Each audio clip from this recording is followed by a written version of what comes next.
and here are the results. It has so far been the most effective, but I wouldn't say that makes it the best. So don't always just get in the routine of the same thing. Hello, my name is Keltie O'Connor and welcome to my channel. Now, normally what you guys see on my channel is me doing kind of extreme challenges. There's something a lot of you have brought to my attention and I'm fully aware of it, is not all of you have 8 hours to do your workout. You might be in a desk job, you might have shift work, you have children. I don't have children, I live alone. Efficiency, you don't have 8 hours, you need to combine as much of a workout as you possibly can into a short amount of time. So today my challenge is I'm going to test the most common kinds of exercises, 20 minutes to see which is most effective for you when you're on a time crunch.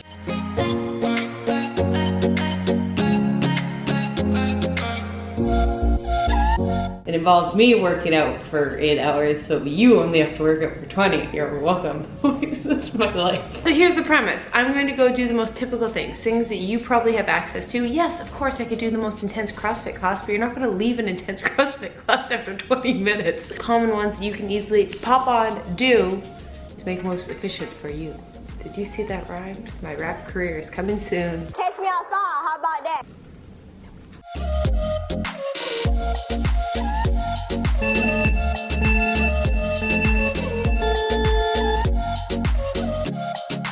Haha, 69. To do a leisurely stroll bike, you have to actually be outside and have hills and incline. Sitting on a bike isn't that effective. I feel you have to do it like circuits, like a spin class, and like HIIT. That's when like a 20-minute bike is intense, but you have to like do like 20 seconds full out, 20 seconds break, 20 seconds high resistance down. So like alternate, like HIIT, bike is probably one of the most effective, I find. But like I said, just a casual go, sit on a bike is next to nothing. We're gonna hit the treadmill. First, we're gonna start with just a basic walk from like 3 to 4 miles per hour. Then that will be the first 20 minutes we test out. Then we're gonna test it, that speed on an incline.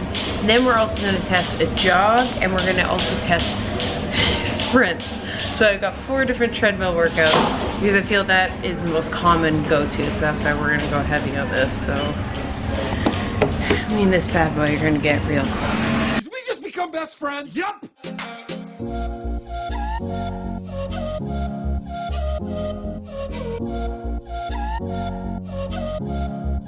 I'm all for low intensity walks, but marginal, if you're gonna walk and you actually want it to be like a benefit in your life, do a long one.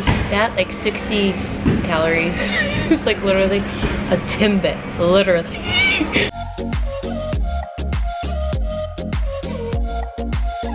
Just increasing the incline right there, literally doubled the workout and the energy expenditure, just like that. So it's not so simple. So yeah, I'm a little sweaty, had to lose the long sleeve. Like, it's not like the hardest 20 minutes I could possibly do, but definitely got like my heart rate up, and that's why it's more calories burned. Just something simple like that. I do it on post it 3 times fast. It gets your heart rate up a lot higher, so more calories. Found how it works. So now I'm gonna do like a 20-minute jog, just be like a continuous pace, average pace, not full out so I'm dead after 20 minutes, just like a moderate 20-minute run.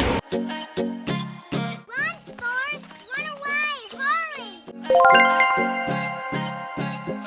So now I'm gonna do 20 minutes HIIT. I'm almost guaranteed now this is gonna be the highest with reason. It just is really taxing on your body. And there's different forms of HIIT.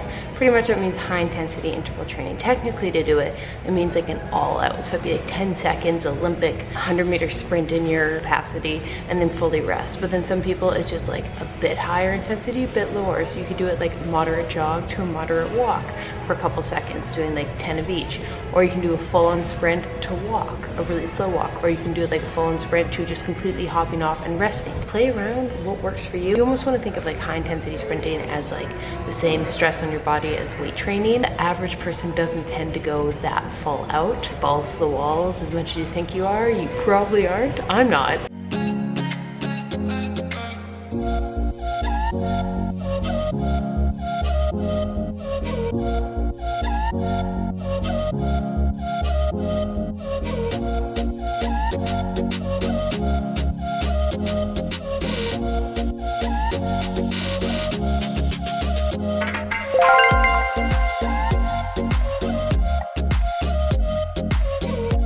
Now we are gonna do a strength training circuit. So like 20 minutes just weightlifting, but like a typical 3x12, like that kind of style workout.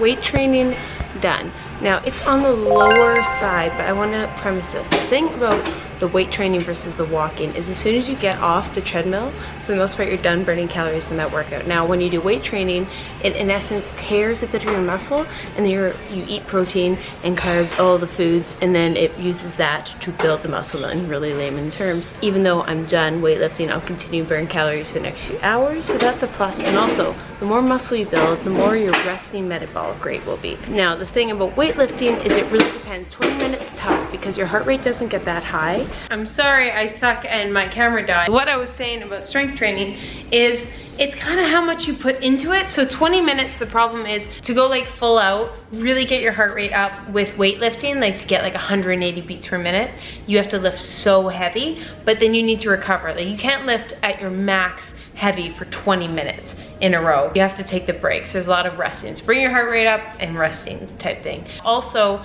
if you do more of a moderate, so kind of what I did, you could be consistently the entire time, but you're not gonna be able to max out. So they kind of even out to be about the same. But in terms of like 20 minutes, just like doing like 3x12 and resting, it might not be your best way to burn the most amount of calories.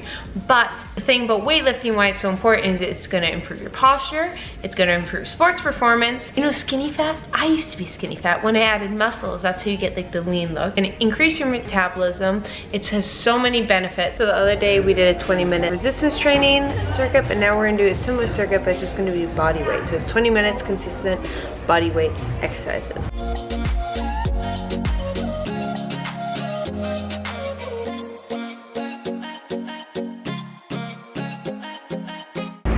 Okay, body weight circuit done.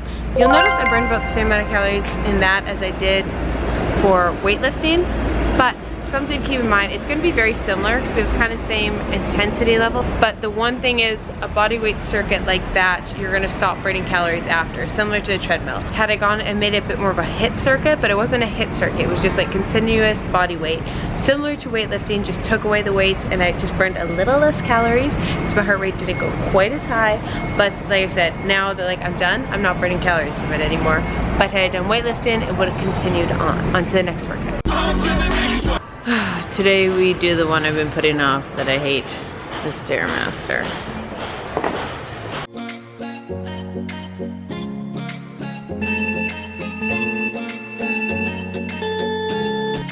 Hands will not touch this. It'll be good. Okay, so STAIRMASTER done. It is so far been the most effective, but I wouldn't say that makes it the best because I hate it. I know if that was on my like workout to do today, I find every excuse not to. I found every excuse not to even just record this 20-minute workout knowing I only have to do it once. So tip is I prefer to just have it a little less effective. Maybe not effective, but like less calories burned. And do like a weight training circuit or body weight circuit or anything, because at least I'd look forward to that and I know I'd do it.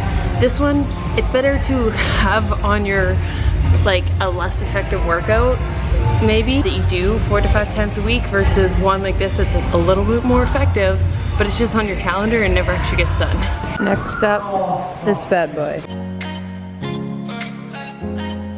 The elliptical I want to touch base on. The reason it was so high, I think it's just the Apple Watch reads the elliptical as burning more calories naturally, so I think that's why it was so high. Second thing is I never do the elliptical. I do a lot of running and things like that, so when you do something a lot, it becomes easier when you do say new. So that's another idea, is mix it up. When you try something new, it's challenging your body. So don't always just get in the routine of the same thing, and also know that these things and then the calories on the actual like treadmills and all that are never 100% accurate. So it's just more of an idea.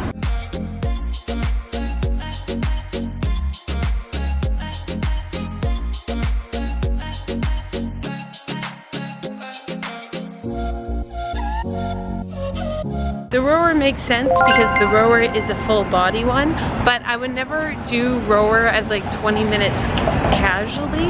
I feel rower is definitely HIIT. Like you want to do that like you know, a certain amount of meters as fast as you can, or like do a few minutes on it or add it into a circuit. That's where the rower is really good because it's so full body that it's very taxing on your body. And I would do like a couple 30 seconds on the rower, jump off, do some weights, go on the rower, like do a circuit like that, I think would be most optimal. Now we're gonna do 20-minute yoga. Instead of doing a yoga class, my girlfriend Sarah, she's got a YouTube channel. I'm going to just do one of her 20-minute ones.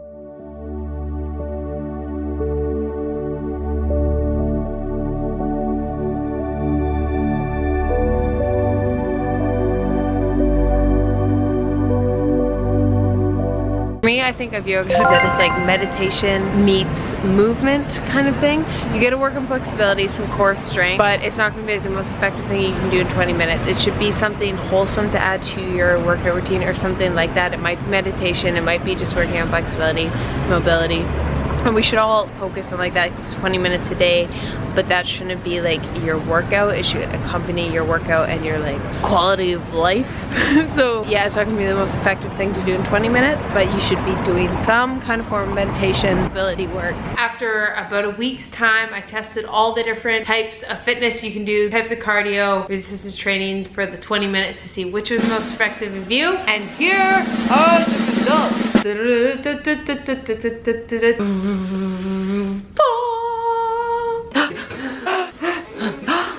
In conclusion, here's what I'm gonna say. Summarize it all. If you're doing lower intensity, moderate things with the least amount of your body, example walking is just gonna be your legs, it's gonna be the least. The most burning is the most high intensity, moving the most of your body, adding resistance. You can add resistance by increasing weight, increasing incline, increasing speed, increasing intensity. Now, keep in mind, if you're a high level athlete, you can do more high intensity things. If you're just starting off, that's gonna be taxing your body. You can only do it once or twice a week.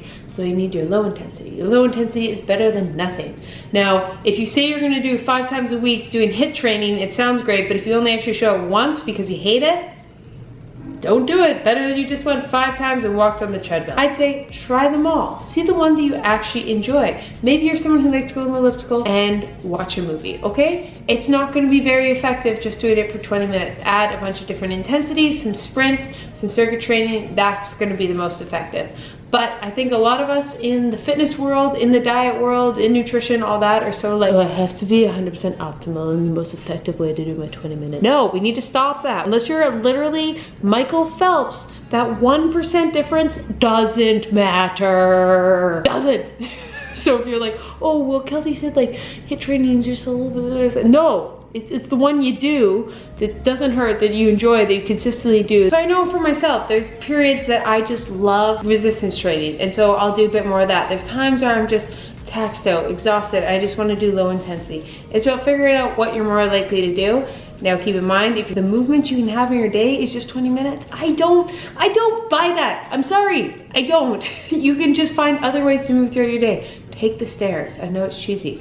Walk when you can. When you have a lunch break, go do something active. Just don't sit all day. That is gonna be the most effective thing you can do if you only have 20 minutes. But there's just an example of there's not that much difference. It's about what you enjoy, so you actually do it. And know that yes, if you increase speed, incline, resistance, weight, all that kind of stuff, it's gonna burn more calories. And also, if you do things like sprint training and weightlifting, one of the perks is you're gonna build muscle. And when you build muscle, yes, your metabolism's gonna raise, you're gonna be in better shape, you're gonna have less chance of injury, you're gonna feel good, you're gonna feel more athletic, and yes, you will just burn more calories sitting because you put on muscle, so that is a plus as well, and also you'll continue to burn calories afterwards. See what I'm saying? Do the one you do, once you get in the habit of it, play around, and yes, you can increase intensity and all that. Thank you for tuning in. Like always, if you guys are new here, hit subscribe, comment down below any other challenges you guys want me to do, and I'll bring it to you. And I talk a lot with my hands, I'm sorry. I hope you guys have a fabulous day. Go pet a dog. Bye.